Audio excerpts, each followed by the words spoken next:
Question बा के तहत आज हम बात करेंगे जापान में जॉब लेने का सबसे आसान ऑप्शन क्या है। जी हाँ, यहाँ पे आप देखिए जापानीज जॉब सेक्टर में अगर आप विदेशों से आना चाहते हैं, स्पेशली अपने बिहार से, यूपी से, इंडिया से, भारत से आना चाहते हैं तो सबसे आसान तरीका क्या है। और उसके बाद हम आपको बताएंगे कि अगर आपके पास आईटी का सर्टिफिकेशंस हैं, डिप्लोमा की सर्टिफिकेशंस हैं, तो उसका यूज करते हुए, उसका प्रयोग करते हुए आप जापान में जॉब कैसे ले सकते हैं। तो चलिए स्टार्ट करते हैं। इस वीडियो का पहला सेक्टर है जो मैं बताता हूँ आपको।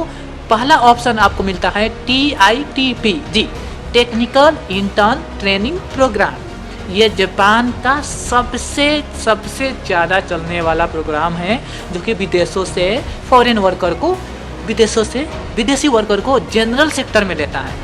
जब मैं कहूँ जनरल सेक्टर में, तो खाना बनाने के लिए, कंस्ट्रक्शंस में, सीमेंटिंग के काम करने के लिए, बिल्डिंग के काम करने के लिए, या फिर आप केयर गिवर का जॉब यहाँ पे बहुत ज़्यादा फेमस हो गया है। जी हाँ, केयर गिवर। तो आपको जो ओल्ड लोग हैं, बूढ़े लोग हैं, उनकी सहायता करनी पड़ती है, उनका हेल्प करना पड़ता है। तो केयर गिवर का वर्क में, इन सारे चीज़ों में आप TITP के तहत बड़े आसानी से आ सकते हैं। लेकिन आप ये सोच रहे होंगे कि अभी तो 2 साल से जापान बंद था, तो क्या TITP चल रहा था? जी नहीं, सब चीज़ बंद हो गया था। नया वीज़ा किसी को भी, चाहे आप TITP के हो, या फिर आप IT सेक्टर में आ रहे हो, या फिर आप के कोई जापानीज स्पाउस ही क्यों ना हो, यानी कि आपकी फैमिली जापान में क्यों नहीं रह रही हो, वो सारे के सारे लोग क्लोज हो गए थे। तो TITP स्टार्ट कब हुआ था? TITP लॉन्ग बैक 28 ईयर्स पुराना जापानीज गवर्नमेंट का ये प्रोग्राम है। 1993 में ये स्टार्ट होकर करीब 182 सेक्टर्स में ये TITP का प्रोग्राम है। इतना लंबा है और इनका टारगेट है 3 लाख वर्कर। जी हाँ, 3 लाख वर्कर। सो 2019 का डेटा देखें, 2019 में इन्होंने करीब 2,90,000 जो विदेशों से वर्कर थे उन्होंने बुलाया था। तो 2019 के जस्ट बाद क्या हुआ था कि लॉकडाउन लग गई थी, केवल जापान में ही नहीं, हर एक जगह। और लॉकडाउन लगने के कारण क्या हुआ था, जापान बंद और TITP भी बंद हो गया था। लेकिन अभी आज 2022 के 13 मार्च को इस वीडियो को हम शूट कर रहे हैं, और आप देखिए यहाँ पे पीछे की तरफ जापान आपको खुला हुआ नज़र आ रहा है। इसका मतलब है कि अगर आप TITP के थ्रू अप्लाई करना चाहते हैं तो आपके जापान आने के चांसेस बहुत ज़्यादा बन जाते हैं। और TITP में आप कब जाते हैं? जब आपके पास कोई बैचलर डिग्री नहीं है।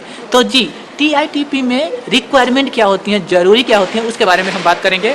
तो सबसे पहली चीज़ ये है कि आप जिस सेक्टर में काम करना चाहते हैं, जैसे अगर आप केयर गिवर में काम करना चाहते हैं, नर्स में काम करना चाहते हैं, तो उस क्षेत्र में आपको 6 महीना या 1 साल का डिप्लोमा होना जरूरी है।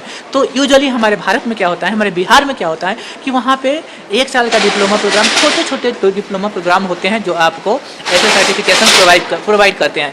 या फिर आप ऐसा भी कर सकते हैं कि अगर आपके पास कोई डिप्लोमा डिग्री है, या फिर आपके पास नॉर्मल ITI का डिग्री है जो यहाँ पे चलता है, आप अगर फिटर, प्लम्बर या फिर कोई ITI का डिग्री लेकर के भी TITP के तहत अप्लाई कर सकते हैं। तो दूसरी चीज़, आगे बढ़ते हुए इस वीडियो में हम बात करेंगे कि आप TITP के तहत कैसे अप्लाई करें। जी, अगर आप जापान आना चाहते हैं और आपके पास रिक्वायर्ड डॉक्यूमेंटेशन एंड सर्टिफिकेशंस हैं, जैसे कि अभी मैंने बताया कि आपके पास जो डिप्लोमा या फिर ITI या फिर कोई नॉर्मल सर्टिफिकेट हैं, तो आप यहाँ अप्लाई कैसे कर सकते हैं यहाँ आने के लिए TITP के थ्रू। तो देखिए, 2 ऑप्शंस आपके पास हैं। पहला ऑप्शन ये है कि आपके देश में, आपकी कंट्री में, हमारे केस में भारत में TITP के सेंटर हैं, सेंडिंग ऑर्गेनाइजेशंस होते हैं जो कैंडिडेट को लेकर के, उस देश के कैंडिडेट को लेकर के प्रिपेयर करते हैं जापान आने के लिए TITP के तहत। तो ये प्रोसेस थोड़ा सा लंबा होता है, करीब 5 से 6 महीना लगता है। तो आप क्या करेंगे कि सबसे पहले आप इंटरनेट पे जाएंगे। इंटरनेट का लिंक, जो वेबसाइट का लिंक है, मैं नीचे सेंड कर दूंगा, नीचे वीडियो के कमेंट में डाल दूंगा। वहाँ पे आप सर्च करेंगे कि इंडिया में रजिस्टर्ड TITP कितने हैं। जी हाँ, वहाँ पे गए, वहाँ से आप अपने नियरेस्ट, आपके घर के पास में, या फिर अगर आप दिल्ली में ढूंढना चाहते हैं, जहाँ पे ढूंढना चाहते हैं, तो वहाँ पे कौन सा TITP का प्रोग्राम है जो कि एफिलिएटेड है, जापान गवर्नमेंट जिसको ओके किया हुआ है, रजिस्टर किया हुआ है, तो वहाँ पे जाकर के आप सर्च कर लेंगे जो आपका ऑर्गेनाइजेशन में जो आपका इंटरेस्ट हो, वहाँ पे जाकर के आप रजिस्टर करते हैं। रजिस्टर करने के बाद में वो आपको इंस्ट्रक्शंस देंगे कि आपको कुछ फ़ी पेमेंट करना है कि इतना फ़ी पेमेंट करना होता है, आप रजिस्टर कर लीजिए इतने फ़ी के साथ, प्लस आपको 2 महीना 3 महीना 4 महीने का कोर्स कराया जाएगा। एंड देन उसके बाद जब जापान में वैकेंसी आएगी उस फील्ड में, जिस फील्ड में आप जाना चाहते हैं, वहाँ पे आपको प्रिपेयर किया जाएगा, उस फील्ड से रिलेटेड ट्रेनिंग दी जाएगी, प्लस इन सब के साथ साथ आपको जापानीज भी सिखाया जाएगा। तो अगर आपको जापानीज भाषा के बारे में नहीं पता है तो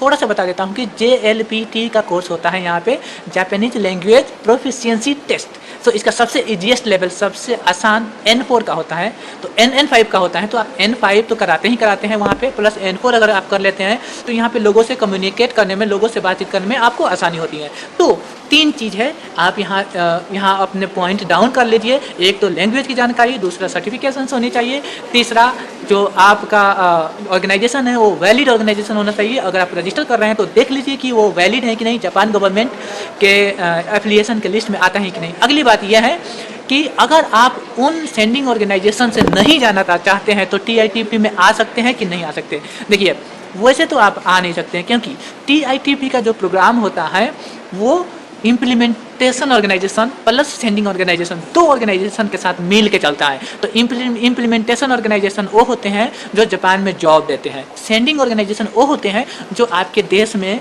आपको प्रिपेयर करते हैं, और प्रिपेयर करने के बाद में आपको इम्प्लीमेंटेशन ऑर्गेनाइजेशन के पास भेजते हैं ताकि आपको जॉब मिले।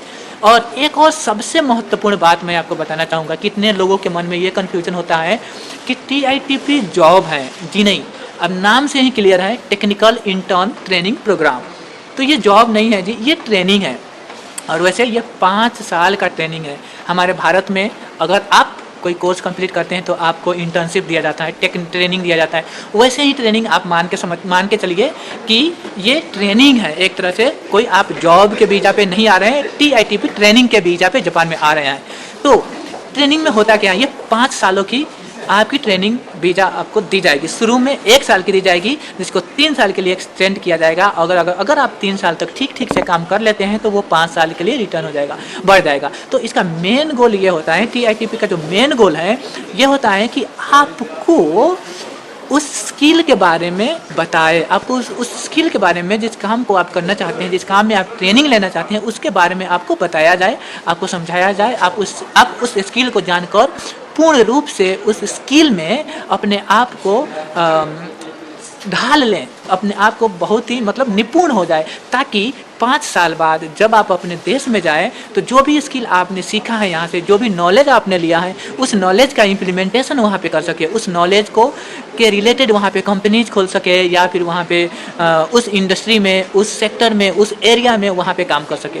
तो TITP का गोल यही था और यही है भी अभी तक, कि 5 सालों तक जो इंटर्नशिप लोग हैं, इंटर्न लोग हैं, विदेशों में जो लेबर हैं, उनको बुला करके यहाँ पे एक तरह से जॉब, एक तरह से ट्रेनिंग, प्लस उनको रिक्वायर सैलरी, उनको रिक्वायर पैसा भी दिया जाए और उनको नॉलेज भी दिया जाए, ट्रेनिंग भी दिया जाए, ताकि वो 5 साल के बाद अपने देश में जा करके वहाँ पर स्टडी कर सके। तो इस वीडियो में हम TITP तक ही अपने जॉब प्रोग्राम को, जापानी जॉब प्रोग्राम को सीमित कर सकते हैं। और हाँ, लास्ट थिंग, अगर आप सच में जापान में आना चाहते हैं, अगर आपको जापान से रिलेटेड कुछ इन्फॉर्मेशन चाहिए, कुछ जानकारी चाहिए, तो इस वीडियो के कमेंट बॉक्स में ज़रूर लिखिएगा, ताकि हम उससे रिलेटेड आपको अगले वीडियो में ज़रूर बताएंगे। और इस चैनल को सब्सक्राइब करके मेरा मोटिवेशन बढ़ाते रहिए, ताकि हम ऐसे ही जानकारी और नॉलेज से रिलेटेड वीडियो आपके पास डालते रहें। तब तक के लिए आप हमेशा खुश रहिए, मस्त रहिए, सेफ रहिए, यही हमारी आपसे भगवान से विनती है। और कैसन बा, हमेशा खुश रहिए। जय हिंद, जय बिहार।